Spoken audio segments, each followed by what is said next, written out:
Hello, everyone, and thank you for joining us for our Community Shares, now a new public program that we have at NLBP. And you can always find all of our programs on nlbp.tv. That's our new address, so you can find that there. Today, we're doing Understanding Soul Contracts with Elizabeth Wallace, animal communicator, and Lee Grabarczyk, psychic medium. You do so many things. So, and the thought behind this program was Elizabeth actually brought the title to me, and she obviously is a tremendous animal communicator. And I said, wouldn't it be cool to have someone like Lee also do it that can do the people side of it? You know, and I think it's going to be a very interesting conversation just about, the two and how they parallel. So you two can take it from here. Great. All right. Elizabeth and I spoke a little bit about this yesterday, but what we'd like to do is keep it spontaneous, and it would be helpful to also have an engagement with the people and the questions that they may have throughout this. So good morning or good afternoon, everybody. So when we're talking about soul contracts, one of the things that really comes to mind is this concept of who am I? Really discovering, or basically really remembering who I am. So remembering who I am is something that we go through this process of then revealing. And we make agreements, I believe, beforehand, called pre-birth agreements, as who's going to be our parents, what's going to be our name, male, female, location. And also a lot of the challenges that we're going to be having, which will help facilitate our own process of being and becoming.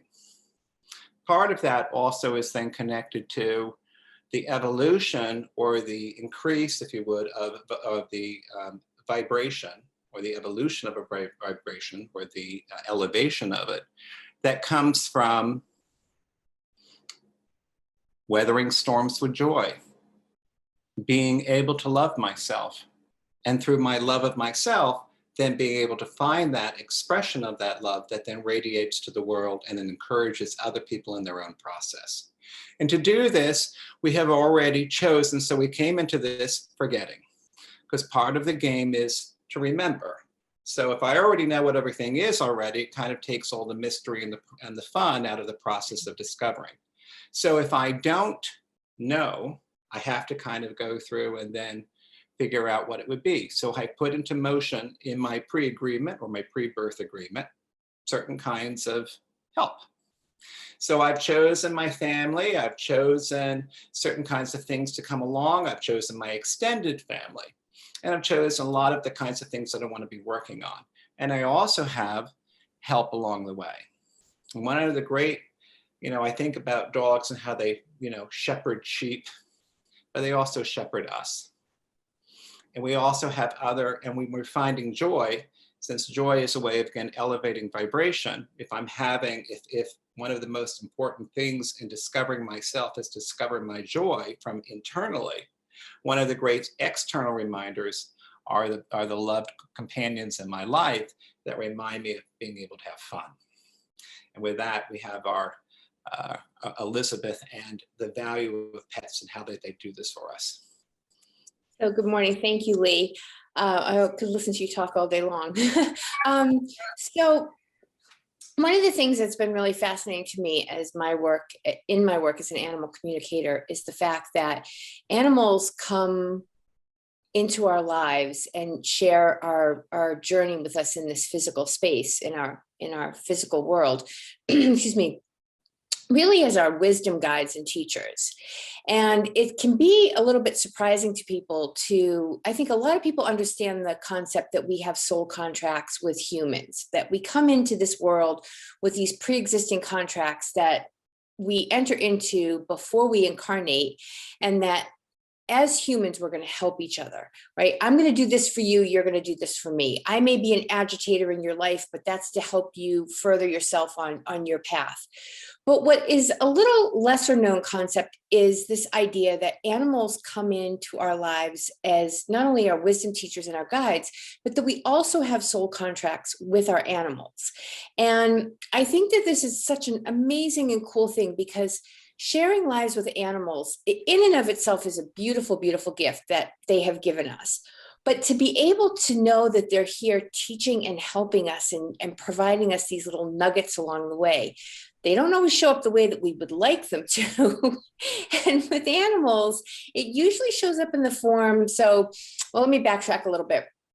So when we incarnate, and I'm going to use as an example one of my animals, and this is a being who I have probably is one of the most challenging relationships I've ever had in my life, but she's also proving to be one of my greatest teachers, and she's still here with us, with me in physical form. So I have been spending the last 6, 7, 8 years talking about becoming an animal communicator and stepping into this. And I've known for a while that this was my soul's purpose, but I've kind of been dragging my behind about it, because all this stuff is coming up about my worthiness and am I good enough? And oh my God, the world's going to see me, and what will people think? And my family of origin thinks I'm cuckoo and doesn't support me. And so all these things are coming up. So 6 years ago, I get this puppy, this dog. And here's another interesting tidbit about animals. There's never any mistake that the animals that come into our lives are the ones that are meant to be with us. So when people say, oh, I don't know how I ended up with this dog, or this wasn't the cat that I was supposed to get. Well, yeah, it really was. So anyway, I was supposed to have another dog. I was supposed to have, there was a whole other dog that I had already picked out. I was days away from getting her. And it's another whole long story of how that didn't happen. But I had to, and I was getting this one from a breeder. I had to ask the breeder to push my deposit onto the next litter, because I just wasn't able to take a puppy at the time. So 6 months later, I get Charlotte. And I know how to train a dog. I know how to do all the right things. I know how to feed them properly. I know the things that you're supposed to do. And this dog just didn't respond to anything. She was just like, she was a force unto herself. And I'll spare a lot of the details. But what I've come to understand is that Charlotte's role in my life, what's fascinating is, as I have started to step in the last, let's say, 3 or 4 months into my role of doing this work with animal communication and really owning it for myself, a lot of the behavior that I had been terming or calling bad behavior with Charlotte has subsided. And what I've come to understand is that Charlotte's behavior and her approach and how she looks at her day-to-day life is actively tied to my willingness and ability to step into the purpose that what my soul's purpose came here for. And I believe that all of our soul's purpose is that we came here to love and to recognize that we're lovable and perfect as we are. But part of that journey for me is stepping into my role as animal communicator. So if I am doing what I'm supposed to do to step into that role, Charlotte is behaving. And life with Charlotte is a lot more cohesive and harmonious. If I allow my fears to bubble up and I allow myself to start doubting, oh, what am I doing? I'm not going to make enough money. I can't support myself. I'm not good enough to do this. Charlotte will start expressing behaviors that are assigned to me, like, hey, hello, knock, knock, like you are supposed to be doing this. There are things that you need to look at. There are things that you're not doing. And it took me a while, even as an animal communicator, it really took me a while to get this and not be frustrated by her behavior. Now I understand if her behavior is something that is challenging for me, it's really her way. And this is something that we agreed upon before we both came into physical form. She was going to be here with me during this particular piece of my journey, that she was not going to let me ignore this. And Charlotte has this approach to life that she wakes up every morning, oh, the world is her oyster, and how is it going to serve and delight her? And I really believe that in part, that is the approach that she wants me to take with the work that I'm stepping into. So I use that example because I think that sometimes when we talk about soul contracts in the abstract, it's a little bit hard for people to wrap their head around it. I hope that that was helpful. I hope that that made sense, and I'll toss it back. Maybe Lee has a few pieces of wisdom he wants to impart, or if somebody has questions, by all means, please don't feel like you have to wait until the end, because some of this I think is best spurred with open conversation and questions. So I have a question. Sure. Who are we making these contracts with? Ourselves and others, because they all have to agree to go through the same journey and path. So it's a lot of puzzle pieces. Yes, exactly. And what the other thing, if you really want to have your mind blown, everything's already happened. I agree, but I think that's a different discussion. Yeah, I think that's next month. And time is a simultaneous. I agree. Yeah. So there you go. Because from we'll just, again, who knows, because we're not in that dimension. That would be where people are actually creating realities. We imbue our actions with an intention. In many ways, what we're doing is we're learning our own emotional content. And we learn our own emotional content through the interaction of challenge. So challenges bring with us an emotional byproduct that stretches consciousness, contributes to the overall collective, and then through working through the issue and going to a state of joy and acceptance about it, raises the vibration. So that part of it is really tricky. And since we're dealing with simultaneous time, one of the ways that I think of this is, imagine you have a radio and you have thousands of stations to choose from. You know basically what's going to be playing on those stations, but you choose to, in free will, engage with one of those stations. So free will allows us the opportunity to discover some aspect of ourselves through a choice, even though it may have already existed, or we may be aware of it from a certain perspective. We haven't quite experienced it. And that's why this point of not knowing when we come in is so important, because not knowing frees us of prejudice, and what not knowing allows us that sense of personal discovery through trust. Trust is a big part of evolution of consciousness, that allows us to trust, have faith, believe in ourselves, love our process. And through doing that, again, raising that vibration. So what we're doing is we take challenges, we imbue them again with a sense of emotional content that then raises the vibration of it through a choice of love and acceptance that then transforms. It's transformative in that not only am I doing that for me, but then I model that for other people, and that affects everybody in my group. And then cosmically, I'm affecting everybody in the universe, because everything is one. And so as all of us continue to do this, we all continue to evolve.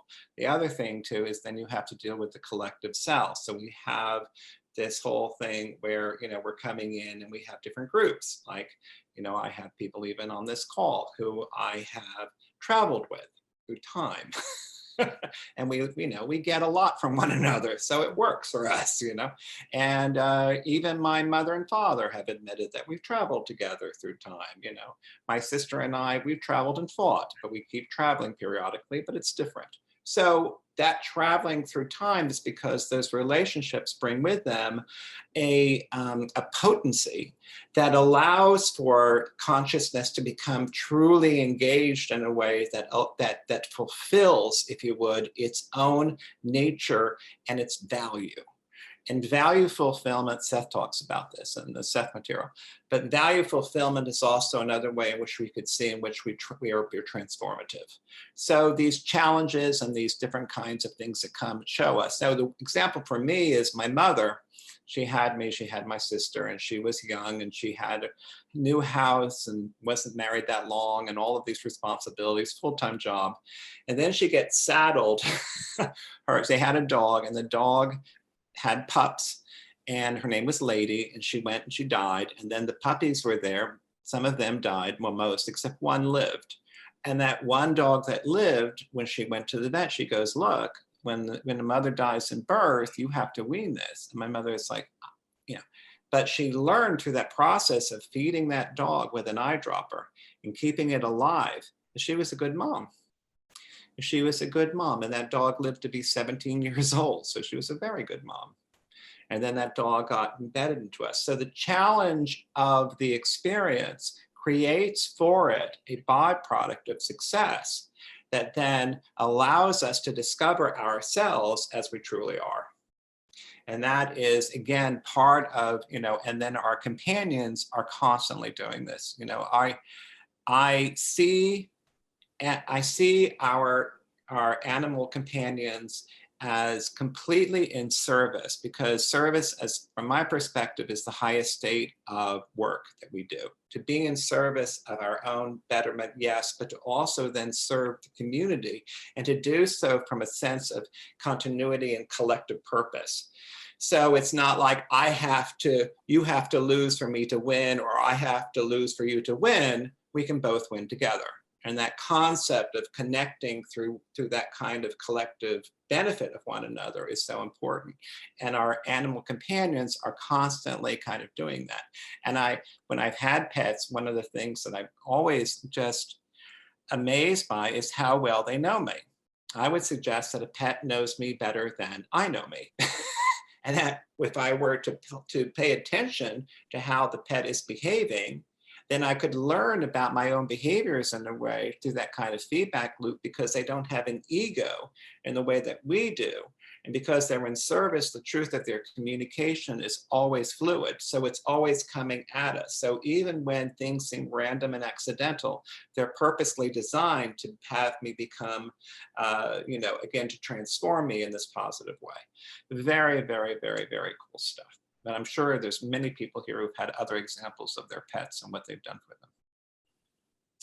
So I just want to chime in a little bit. I have two things I just want to mention, comment on something Lee just said, and then I want to go back and to what Camille asked, because I'm hearing a few things to tell you. So I love that I can say that in this group, like, oh yeah, I'm getting this information. What Lee was talking about, that our animals are here in service to us, that has been what I have come to know, and what the animals have all shown me, not just what I've experienced in physical form, but also when I speak with animals, either that are still in physical form or animals that are in spirit. I'm always so humbled and just in awe of the pure positive love that they come to humans with. It's just, I can't even put words to it, because it's like euphoric. Like it's just amazing. And even when you're talking about people, one of the beautiful pieces of the work that I do, and one of the reasons I really like doing work in the grief realm, is because sometimes people don't understand what the soul contract was until after the animal has transitioned from physical to spirit. But there's always such a sense of, when I connect into an animal in spirit, it's sort of like almost like taking this drug, like it's an instant rush of euphoria. It's just amazing to have that flow through me and allow their human to experience that.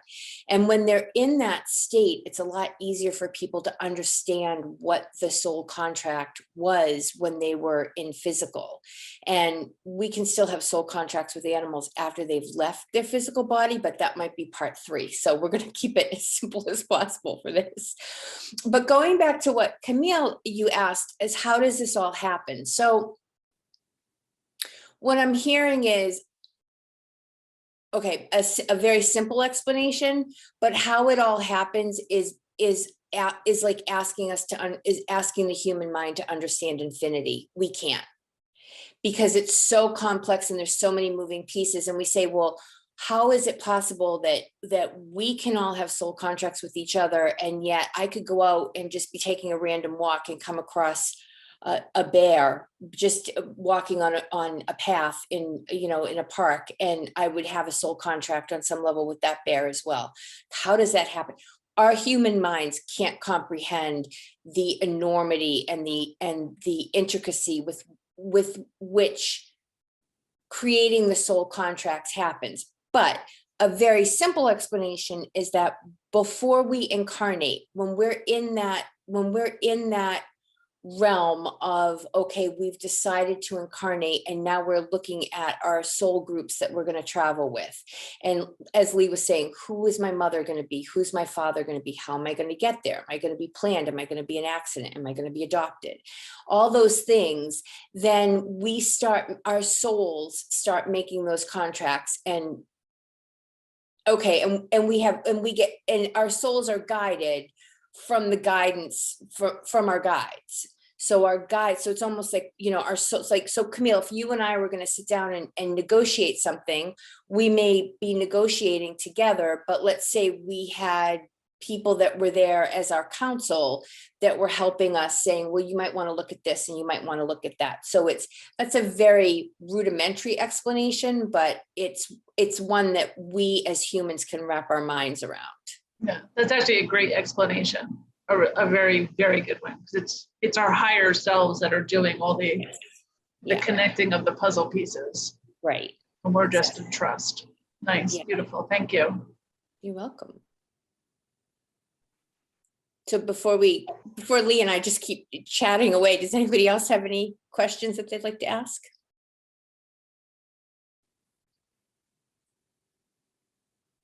I can't see any. Okay. I think one of the things too that might be to reflect on here is that when we're looking at our purpose, one of the things, because purpose can change, and there may be more than one, and there probably is, and then there's also these kinds of like adjustments made to contracts, where contracts are kind of opted out or amended, etc., because free will has to reign, because without free will, without choice, the energy is not coming from me. And the energy has to come from me, and it has to be fully something from my own being. Whether or not I was pushed into it is secondary. I have to make the agreement that is so. So a lot of what I like to look at are my patterns and consequences. And it's interesting to look over the years of my life to see how certain themes keep coming up and how they continue to echo out. And although the players may have changed, I am the common denominator. And in that common denominator, for example, I can see in my past how it is that I got to where I am. And by doing so, it helps create a certain kind of clarity about what makes my life most satisfying for me. Because in our lives, we're given all of these different kinds of little taste tests, experiential moments. And in those moments, we start fabricating out, you know, what is it that creates a joyous life? Because to me, having a joyous life is the point. You know, it's not about like money, because, you know, Warren Buffett goes on about all the angry billionaires and how irritating they are. But, you know, it's finding the joy within. And it's each of us has our own unique point of view and value that collectively within the universe is designed to fulfill that particular aspect, without which the entire universe would be incomplete. That is the beauty of who we are, and that is the significance of who we are. And then as we get connected to that, and we recognize that we, being part of everything, are everything in that way, we can then start to sense our own, if you would, beauty, and then self-love becomes easier. And as self-love becomes easier, love of others becomes easier. and love of our own process becomes easier. And then the expression of that love through our passionate engagement and what it is that matters to us radiates into the universe and then inspires other people to choose their passion, either through choosing something similar to us because they're modeling it. Mimicry may be the highest form of flattery, right? Mimicry may be their starting point, but in the process of their own discovery, find whatever works for them. My thing is I always like to encourage people to find what their passion is. Their passion may be completely foreign to mine. It may be something that I don't even agree with. It doesn't matter. My point of view is irrelevant when it comes to that. It really is about what works for them. And our companions know this. They just know. And the way that they engage with us and the way that they challenge us usually is a theme that points us in a direction that allows us, if we take the time to reflect upon it and go within, to look at this and say, what is it that I haven't done here? And what is it, if I explored, might be fun? Let me try. And I love not knowing. You know, I have a bunch of people and they're like, I don't know. And I always like, it's a great start. One of the best starts is just not knowing. One of the most dangerous starts is to think you got to figure it out.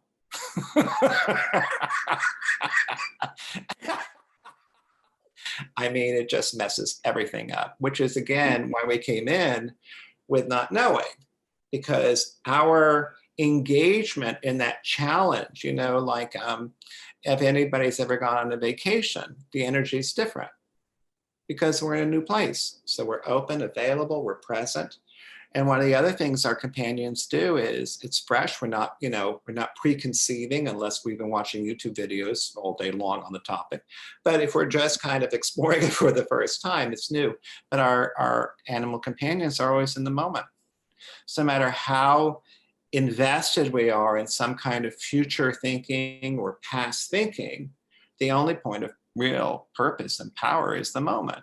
And they constantly will bring us back to that. Like, what are you doing with that TV set? Why aren't you playing with me? Why are you like over there doing that? Come over, let's play, or let's engage, or look at me, I'm right here. Yeah, that whole part of them is to snap us out of that kind of, you know, fog of the day-to-day experience and bring us back into the appreciation. And the appreciation is the window into the joy too, because from that, we start getting into more gratitude. And gratitude, again, builds on itself in such a way that allows us more joy. So it's really, they're just amazing. I think it's really interesting too, to hear Lee talk about the pieces of like that our purpose for being here is joy, right? Because this is what I hear from the animals all the time. And for them, joy is very simple. It's not the type of joy that we as humans have. Let's see,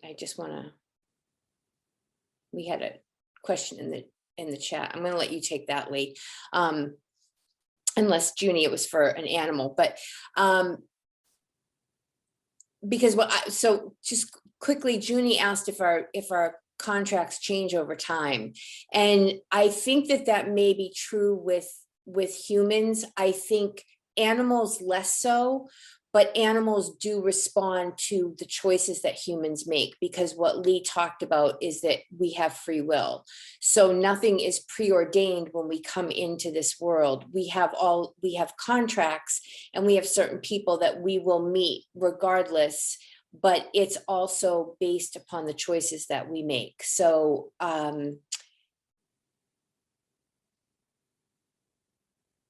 animals will adapt to the choices that we make, but it really depends upon what we do, but they don't tend to adapt as much as humans do. So, and then we'll get to Chrissy. Okay. Lee, do you want to chime in on that?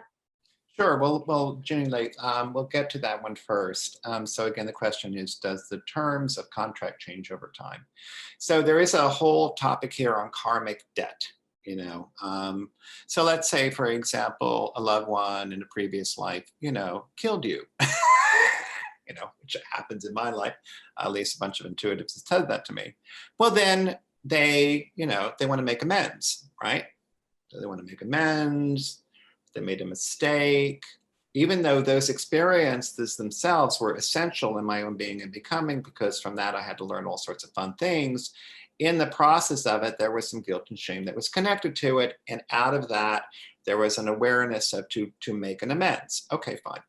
So they go ahead and they make an amends. And in the amends, they learn to forgive themselves. They transcend that.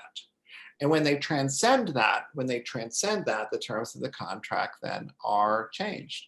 Because now that energy on that thing, I had one reader tell me about how we were part of, a friend of mine, we were part of some kind of group. And it actually turns out there was a religious group in France that the Catholic Church exterminated. But we were all like hiding out and I had made a mistake, and that person, because I gave the wrong information to them, was in a location, so they ended up being taken and killed, and I had some doubt about that, and I felt right, even though it was strange to me. And I kind of worked through that with them, and I learned to let go of it. And when I let go of it, what's really strange about this is once I let go, poof, they left. We just kind of parted ways because my part of that was then complete. So since free will exists, the game is always on and things can change. So the other thing here is ending. You said mistake, but isn't it all meant to be? Yes, it is all meant to be. So part of it is the experience of it being a mistake is different than a mistake. So I can experience something as a mistake in the sense I have energy on it, and then from a soul perspective, or from some other perspective that's being dealt with, which is the feeling of shame, I have to deal with my own shame, and I have to go through that through the mechanisms of sometimes this 3D world.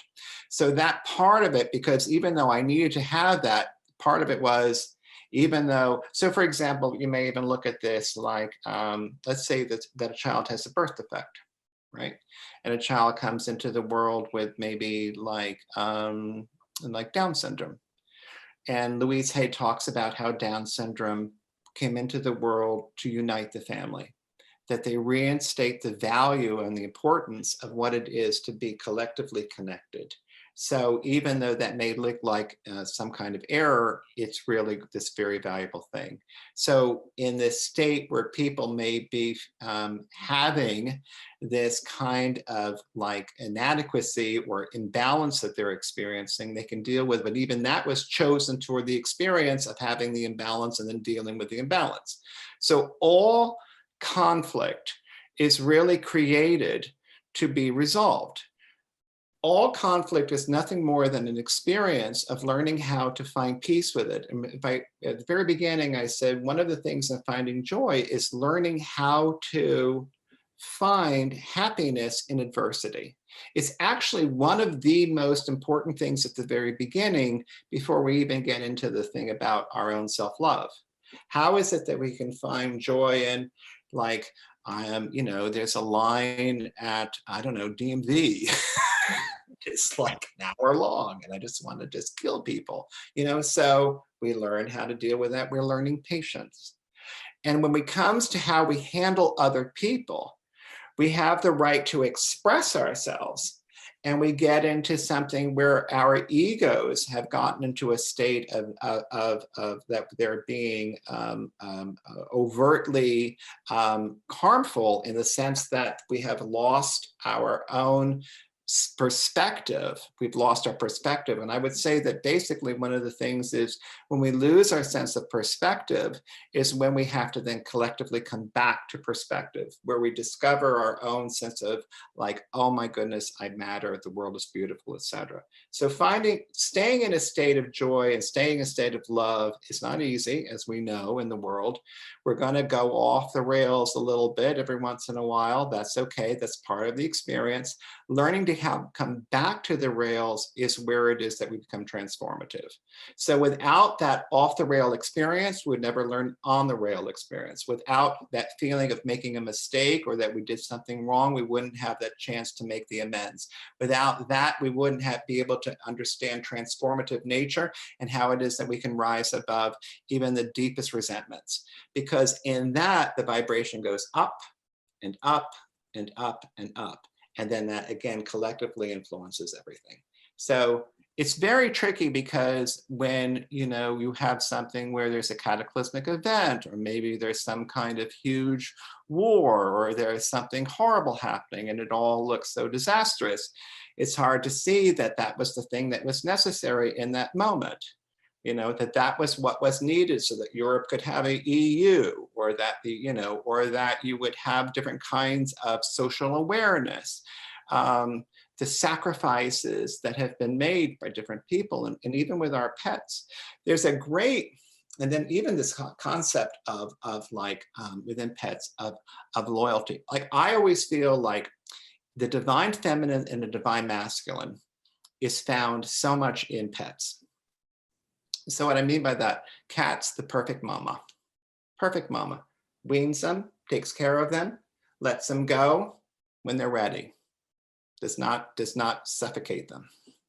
Dogs, the loyalty. There's a dog, I think it's in Japan, where that dog has gone back to the train station for years and years and years. They put a shrine.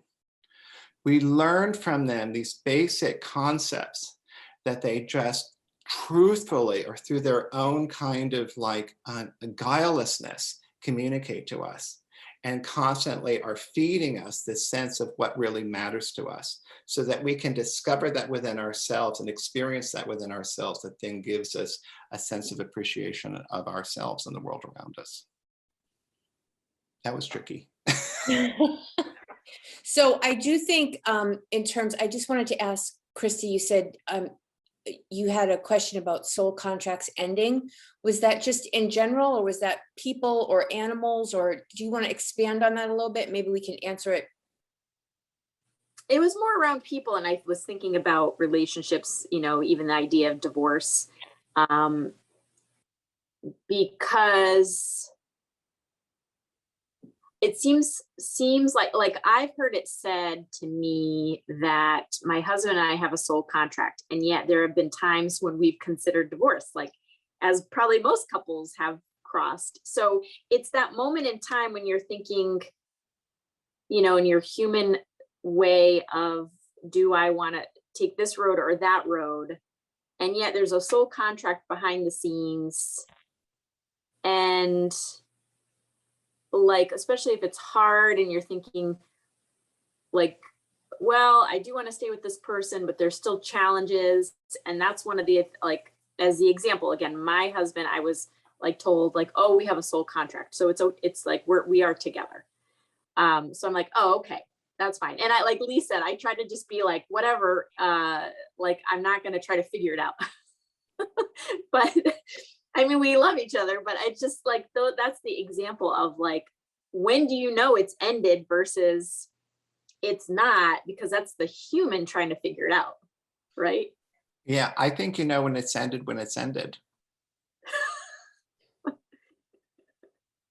That's really it. The process of that back and forth exchange, and I tell people, when people go on and on about finding their soulmate, for example, my response to that is, your soulmate is the one that pisses you off more than anybody else on the planet Earth,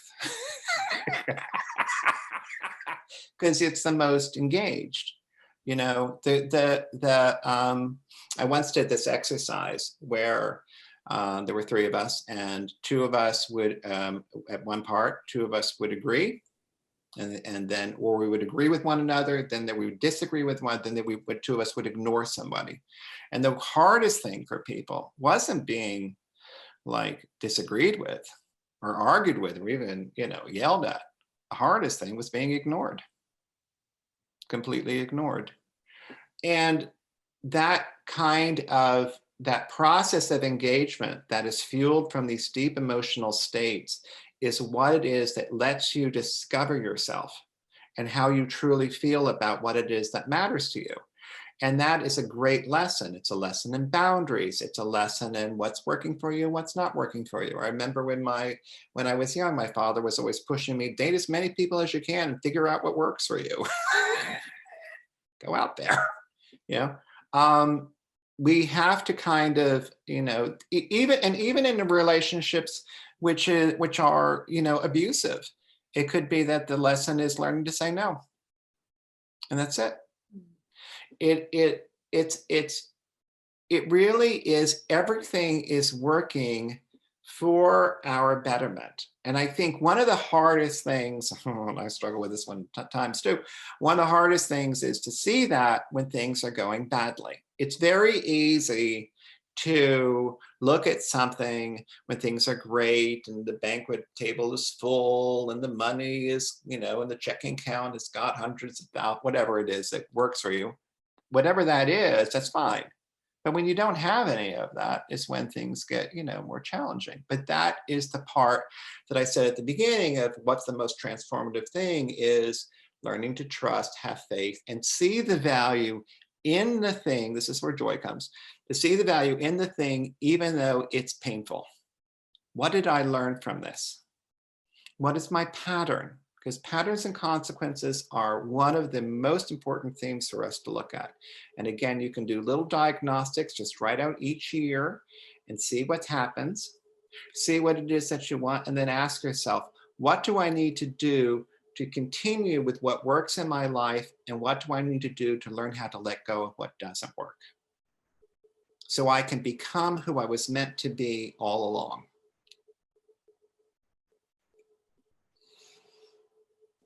I have a question. Do contracts change over time because you still have free will? Yes. Or do we kind of figure out all of these scenarios depending on which path we take? Well, that's why I was focusing on the joy and that as a general idea, because that is really the kind of the foundation of everything else. The forms of which you find joy will vary throughout your life. And for somebody to say your destination is really kind of limiting, or not kind of, it's incredibly limiting, because what it's doing is it's presupposing that you're a one-note Johnny. There's so much more to us, but we discover who we are. So for example, you get up to, as you elevate through experience, your life experience, as you elevate, your perspective will grow based on your experience, and hopefully. And then you continue to raise up whatever it is that's optional to you. And as you go further and further in life, one of the things that I think many people discover, especially when they get much older in their 70s and 80s, is all they ever had to be was themselves. Yeah. And this is for Elizabeth too. Are soul contracts the same concept if it's an animal or if it's a person? Yes. Exactly the same. Yeah. It works the same. It's the same concept. It's the same. What I will say is I think that animals tend to be, I'll use the term that Lee used, more in service to the humans. They will willingly take on more suffering to help their human to achieve the lesson that they're supposed to, or learn the lesson that they're supposed to learn.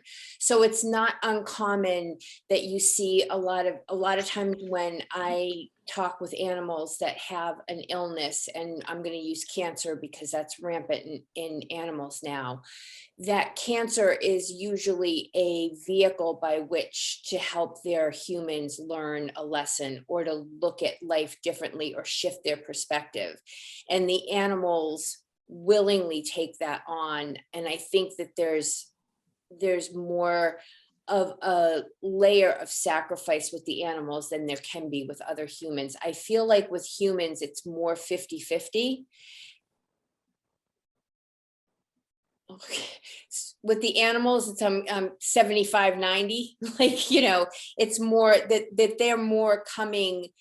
The animals, while they experience joy and they come to experience joy, they willingly sign on knowing that there are things that they will have to take on in order to help their humans that some other souls, when they incarnate, might not want to necessarily take on. Yeah, like they're more like support animals. I Yes. think yeah. Oh, support, and also through a kind of profound empathy, they're taking the energy of whatever it is that's not working. So conflict, right? Conflict is usually coming from fear. So, and then they are manifesting that in an ailment that is representational of the kind of thing that human needs to see. Mhm. And, you know, it's really, really fascinating. I can't tell you how many times, I mean, I remember a woman I used to work with, she had like cancer underneath, like a little bit underneath her eye, a little skin cancer. And her cat had it in the exact same place right before she did, or at the same time. They're diffusing energy, right? So we come in, you know, like we have all of our like, you know, impassioned sense of whatever is going on in that day, and they're grounding that. I remember I had one friend who had like a little cat sculpture in her front yard, and her friends were like, when do we get a sculpture? And she goes, well, when you learn to reset the energy of the room, I'll put out a sculpture for you too.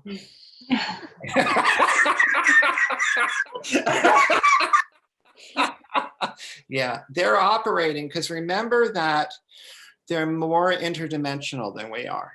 Mhm.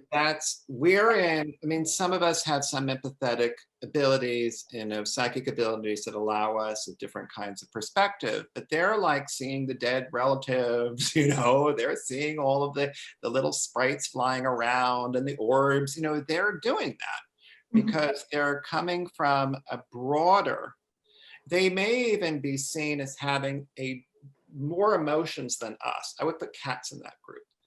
Like we have a kind of an emotional content, but there's just like there is a light spectrum, there's emotional spectrums, and they're stretching us emotionally so that we can have a greater experience, if you would, like a better trip, a better,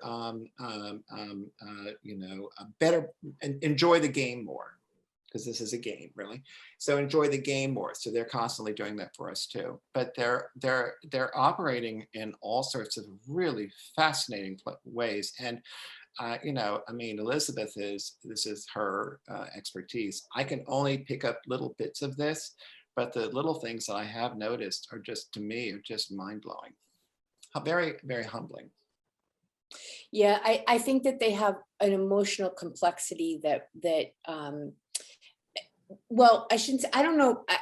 The emotional complexity, I think, is there, but where it really shows is in the energetics, because they are so much more tuned in and aware of their setting. And one of the things that so for me, what I know to be true, you'll see animals respond a certain way, like, and we all know this sort of person that's like the type A person, right? And they're like, oh my god, oh my god, oh my god, oh my god, this is like, you know, and they walk into a room and it's like the world's on fire and everything, and they can never find anything, and they're looking through their bag, and because their brain is just on like system overload, right? And I'm always fascinated by the responses of any animals in the vicinity, because some animals will react and be like, oh, I gotta get the hell away from that. Like that is, you know, and I've got to warn my human to get the hell away from that. Whereas other animals will be like, I'm going to show you, you just be calm and just go up to them and sit at their feet and just like, you know, be a beacon of calmness and serenity. And so while they may react in different ways, they're still reacting to that, in this particular example, that influx of energy that is just frantic and chaotic. So, and I think it's important too to mention in this whole discussion that animals have free will just like humans have. So nobody is forcing an animal to do anything, and nobody is making them do anything. They have free will. So if they're in a situation, like as hard as it is for us in our human mind to wrap this around, animals that are abused, they may not in their physical incarnation wish to be in that situation, but they agreed to be in that situation before they came here. I will tell you guys a story in case I know we're coming up against it, so I'll be quick, but many of you may remember Cecil the lion. He was a lion that was hunted and killed illegally, although I would say all trophy hunting is illegal, but he was on a protected reserve in Africa. This was, I think, 4 or 5 years ago. And the reason Cecil was a famous lion and very important to this particular reserve is because he was very friendly with the tourists, and tourists could get very close to him and take pictures. They could actually get out of their vehicles and take photos with him in the background. And he would not, he wouldn't, he'd be aggressive, and he was a big draw for this particular reserve in the tourism industry. And an American dentist went with a company that illegally, they enticed him off the reserve that he was on, and this dentist killed him. So when this all happened, and there was a lot of uproar and there was a lot of backlash in the United States for the dentist, and I was on Facebook and I was just spewing hate, and that son of a bitch should be skewed and he should be hunted just like he hunted Cecil. And I don't care if they put his head on a spike.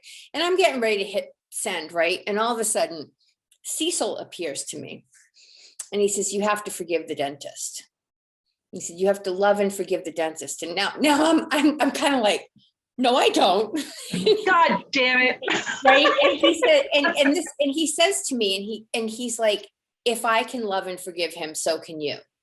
And then once I get over that initial of like, well, I'm going to take up this cause for you. What he told me was, I incarnated knowing that this was going to happen.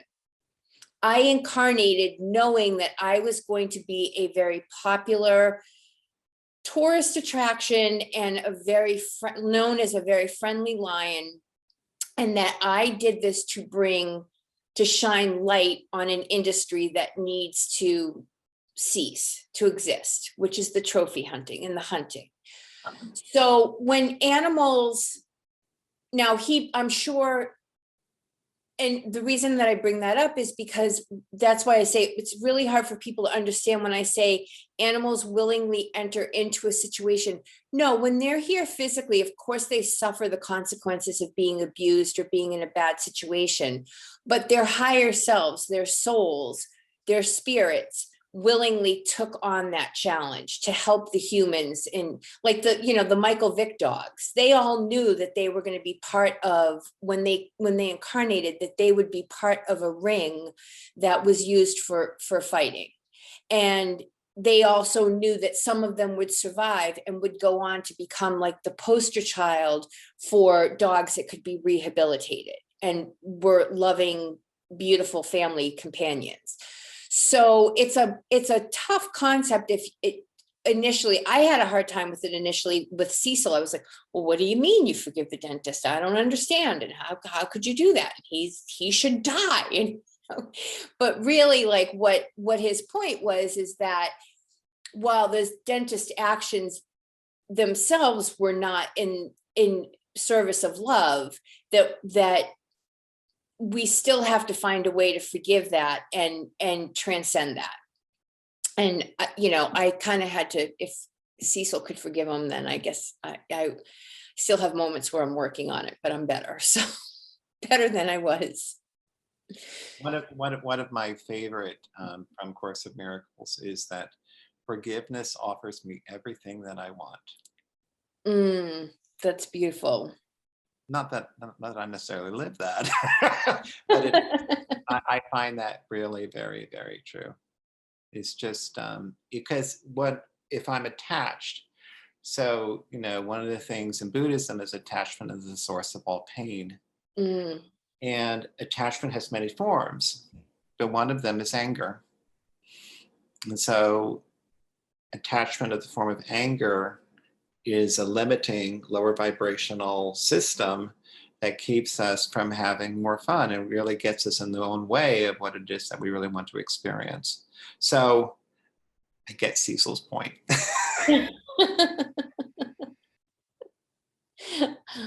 I do too, but sometimes when I'm in that lower vibration, I don't want to get his point, right? I so understand. So does anybody else have any questions that? we could answer, or thoughts?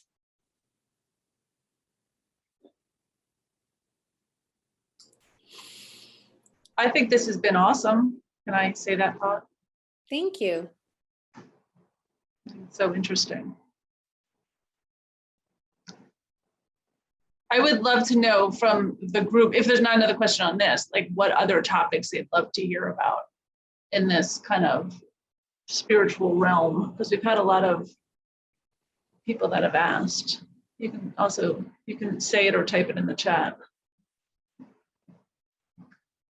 Does anyone else have any more questions on this particular topic?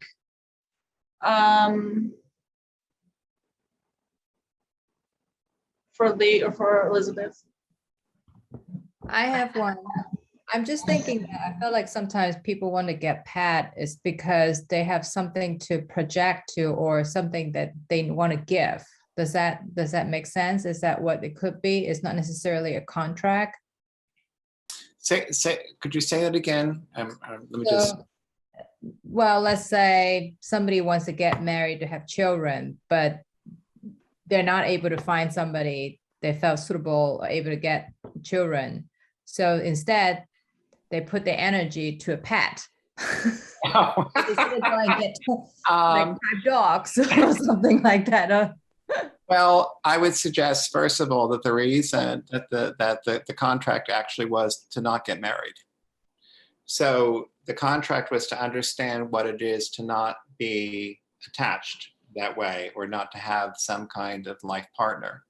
And that for them, maybe they needed to understand that we are enough ourselves.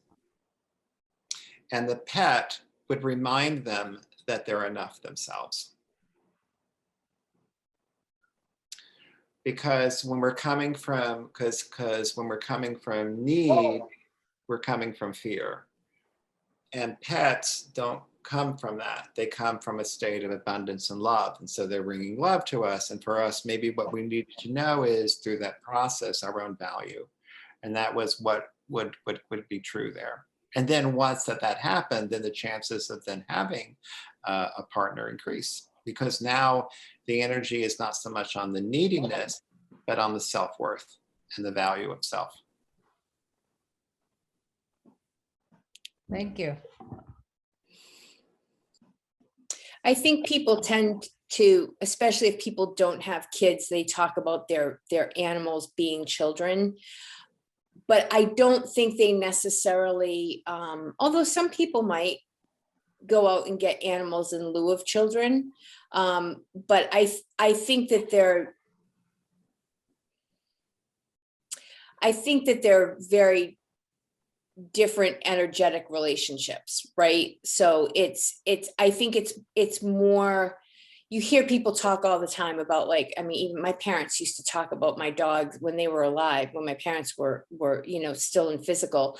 They would talk about, like, my father would go to the grocery store and be like, oh, you want to see my grandchildren? And he'd pull out pictures of the dogs, I'd be like, Dad, I think part of that was to get a rise out of the grocery store clerks.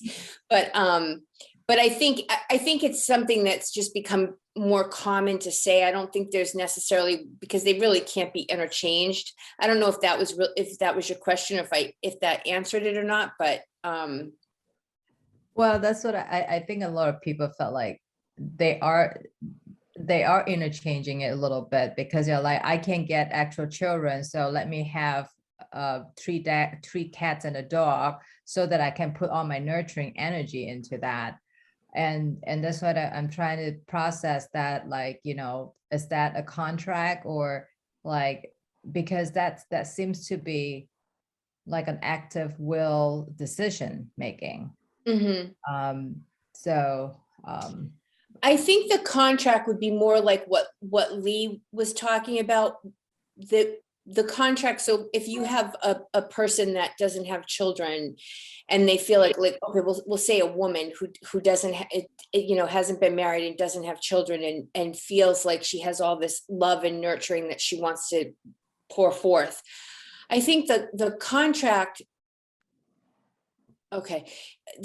would be more about and this is in general terms, but the contract would likely be something like you are enough who you are without having children, without being married, like who you are as you are right now, you are enough and you are lovable.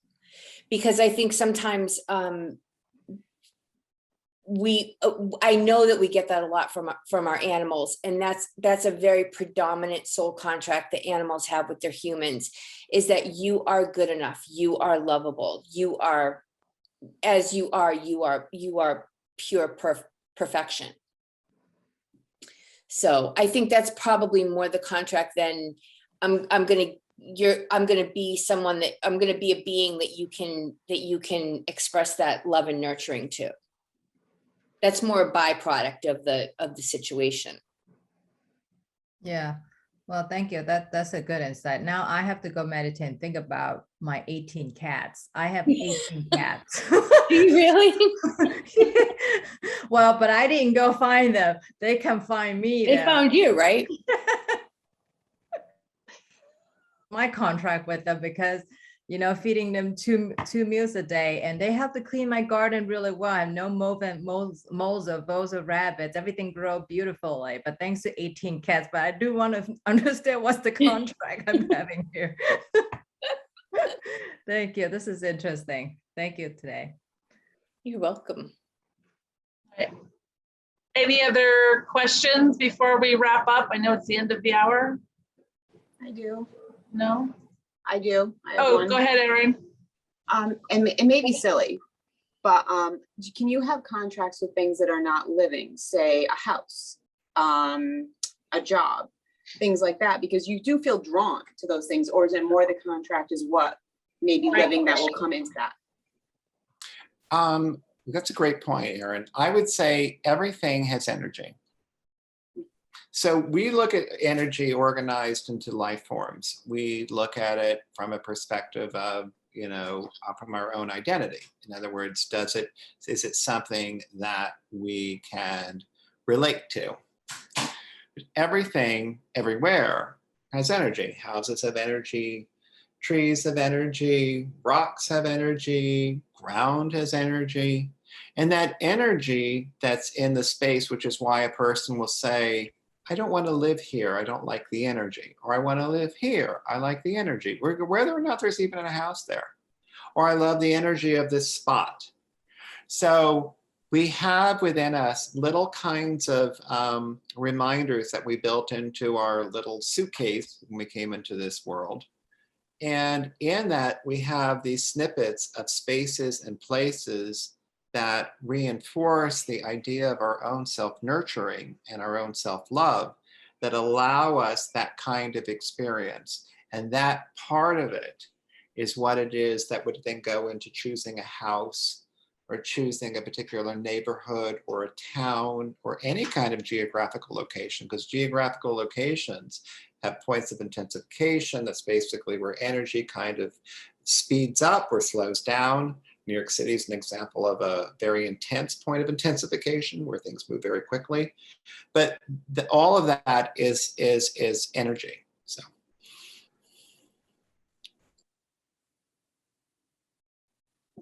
Thank you.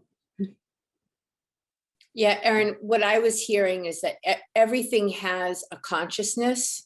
It's a spectrum, right? So like a house would have a lower consciousness than a living, breathing thing, but just the way plants have a consciousness, but it would be considered less than something that, was on 2 legs or 4 legs or flying or breathing and eating, and although plants breathe and eat too, but it's all on a spectrum. So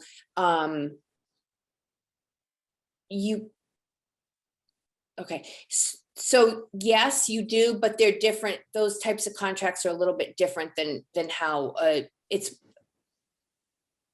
more an attraction than what Lee was saying, more an attraction than a contract. That makes sense. Because you just know sometimes, like you'll walk into a place and you're like, I'm meant to be here, and I was just wondering, yeah, makes sense.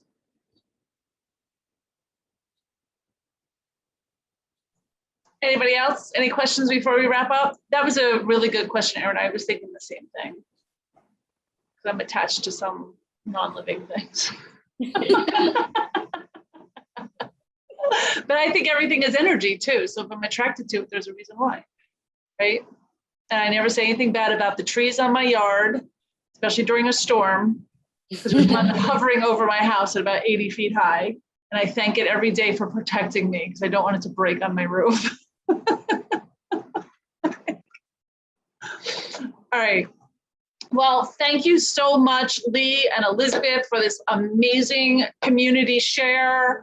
I so appreciate your time and your talent and your wisdom and, you know, sharing it all with us, the community, and the greater NLBP neighborhood on our NLBP TV channel. So thank you so much for all of this. Thank you, guys. Thank you.